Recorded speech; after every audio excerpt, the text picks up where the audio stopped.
तो ये कोई चाइना की पॉलिसी नहीं है। मैं साफ तौर से कह रहा हूं, ये सरकार चाइना से डरती है कि कपूर कमीशन ऑफ इंक्वायरी कहता है कि ये कॉन्स्पिरेसी में शामिल थे। वो बता दे प्रधानमंत्री, इनको पैदा करने वाली अम्मा का नाम है आरएसएस। वो जो 1980 और 90 में जो तमाशे हुए थे, उस तरह का माहौल पैदा करने की कोशिश की जा रही संभल में।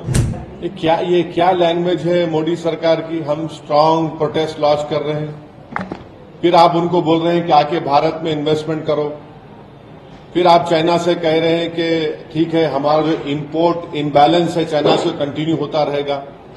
एक पॉलिसी तो रखिए ना। और हमको ये भी नहीं बता पा रहे हैं सरकार कि वो जो 65 में से 25 पेट्रोलिंग पॉइंट पर हमारी फौज पेट्रोलिंग करती थी, वो हम कर पाएंगे नहीं कर पाएंगे। और आप जो एग्रीमेंट चाइना से किए उसको ले जाकर यांगसे अरुणाचल से मिला दिए। तो ये कोई चाइना की पॉलिसी नहीं है। मैं साफ तौर से कह रहा हूं, ये सरकार चाइना से डरती है।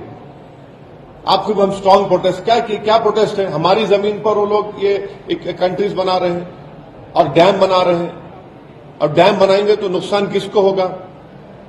माने बिलियंस ऑफ डॉलर्स का उस चाइना ने अनाउंस करके, तो खुद बीजेपी वाले कह रहे नुकसान हो रहा तो क्या करेंगे? आप खाली जबानी बोलेंगे। आप सरकार में हैं, आप पावर में हैं, आप प्रधानमंत्री हैं, आपकी पार्टी है, आप इसको क्यों नहीं कर पाते हैं? रोक क्यों नहीं कर पाते इन चीजों को आप? मगर आपको चाइना से पैसा चाहिए इन्वेस्टमेंट के तौर पर। नहीं, देखिए, एक बात आपको हम बता रहे हैं, तुष्टीकरण का जो आप बात कर रहे हैं, दिल्ली में जितनी विधानसभाओं में जहां पर अल्पसंख्यक समाज, खासतौर से मुसलमान रहते हैं, आप जाकर उन इलाकों को देख लीजिए। मीडिया से मैं रिक्वेस्ट को जाकर देखिए, वहां पर क्या बुरा हाल करके रख दिए। दिल्ली का कचरा लाकर जहां पर अल्पसंख्यक समाज के मुसलमान रहते हैं, वहां पर लाकर उसको फेंकते हैं। ये इनका जो बड़ा ड्रामा होता है एक केजरीवाल का कि हम क्लिनिक बनाए, स्कूल बनाए, कहां बनाया तुमने बताओ, जहां पर अल्पसंख्यक समाज के मुसलमान रहते हैं। और तुम्हारा जो सरकार का जो परफॉर्मेंस है, डेवलपमेंट सब झूठा है, बकवास है। जाकर आप देखिए वहां पर जहां मुसलमान रहते हैं। चौथी बात यह है कि जो लोग जेलों में हैं, उनके ताल्लुक से एक लफ्ज तो नहीं बोलते। जो उनके पार्टी के लोग भी हैं, भूल गए उन लोगों को। केजरीवाल को बेल हो गई, सिसोदिया को बेल हो गई, इनके तमाम नेताओं को बेल हो जाती है। और जब दिल्ली में जेनोसाइड हो रहा था, ठीक है, लॉ एंड ऑर्डर इनके पास नहीं है, मगर आप क्या करते हैं? मुख्यमंत्रियों पर राजघाट पर जाकर बड़ी आते हैं आप। मरने वालों को एस ग्रीशिया को जो पैसा देते हैं, उसमें भी आप कम्युनिज्म करते हैं। तो ये सब ड्रामेबाजी हो रही है। रियल डेवलपमेंट जहां होने का है, जहां पर दलित और मुसलमान रहते हैं, कुछ नजर नहीं आता हमको।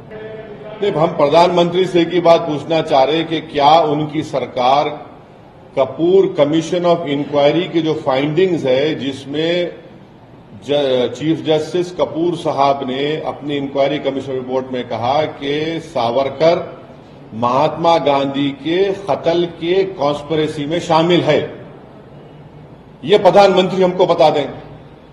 क्या वो इनकी सरकार उस Kapoor commission of inquiry report को मानती है, नहीं मानती है? और अगर महात्मा गांधी से आपको मोहब्बत है, जो हर गांधी जयंती के दिन प्रधानमंत्री और बीजेपी, आरएसएस गांधी के फोटो के सामने फूल माला चढ़ाते हैं, राजघाट को जाते हैं, तो फिर ये गांधी से कैसी मोहब्बत कि कपूर कमीशन ऑफ इंक्वायरी कहता है कि ये कॉन्स्पिरेसी में शामिल थे? वो बता दे प्रधानमंत्री। भाई, आपको मुगल नाम से नफरत है, ठीक है, हम समझ सकते हैं, आपको एलर्जी है उससे, मगर ये तो बता दीजिए कि गांधी से मोहब्बत है और गांधी के कॉन्स्पिरेसी में जिसका रोल रहा, आप उनसे ही मोहब्बत करते हैं। ये कैसी मोहब्बत है? ये तो डबल टाइमिंग कर रहे हैं मोहब्बत में आप। दोनों हिंदुत्व पे हैं, दोनों में फर्क क्या है? कोई फर्क नहीं दोनों में। दोनों आइडियोलॉजिकली एक ही हैं। दोनों की पैदाइश, इनको पैदा करने वाली अम्मा का नाम है आरएसएस।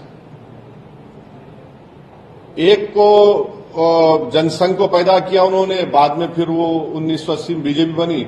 एक को उन्होंने 2012-13 में एक बड़ा इंस्टीट्यूट है, वहां पर लैब ग्रोन है ये हिंदुत्व, वहां पर पैदा किया इसको।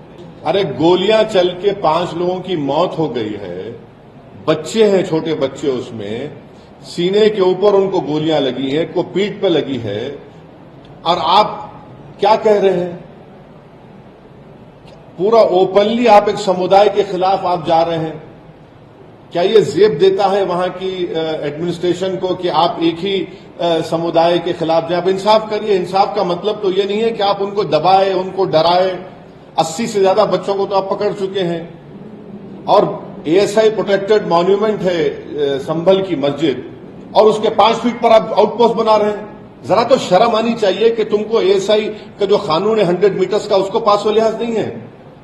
आप परमिशन लिए एएसआई से? बताइए। वक्फ बोर्ड का डॉक्यूमेंट है, सुन्नी वक्फ बोर्ड का डॉक्यूमेंट है, बोलते उसको फेक है। तो अगर फेक है तो सुन्नी वक्फ बोर्ड पे केस बुक करिए। चलिए, आप क्या कर रहे हैं लोग? एक तरफा जुल्म हो रहा है वहां पर संभल में पूरा। और संभल को नया वो जो 1980 और 90 में जो तमाशे हुए थे, उस तरह का माहौल पैदा करने की कोशिश की जा रही है संभल में। एक बात सुनिए, इंदिरा गांधी के कत्ल के बाद जो सिखों पर जेनोसाइड हुआ और जितने एक्यूज थे उनको किस पार्टी ने टिकट दिया? किसने उनको मेंबर ऑफ पार्लियामेंट बनाया? और फिर दूसरा ये है कि मौजूदा जो रूलिंग पार्टी है, मुख्यमंत्री पर खुद केस है, उनके बड़े बड़े नेताओं पे केस है। अब बीजेपी की बात ले लीजिए, कितने बीजेपी के सांसद हैं जो पार्लियामेंट में हैं, उन पर केस नहीं है, सब दूध के धुले हुए हैं। किसने यूएपीए जिस पे लगा था उसको एमपी बनाया? मैं फिर से कह रहा हूं कि कभी अपने गिरेबान में झांक कर देख लीजिए। एक उंगली अगर हमारी तरफ आप उठा रहे हैं तो 4 उंगलियां और ये फैक्ट्स आपको आईना दिखाएंगे।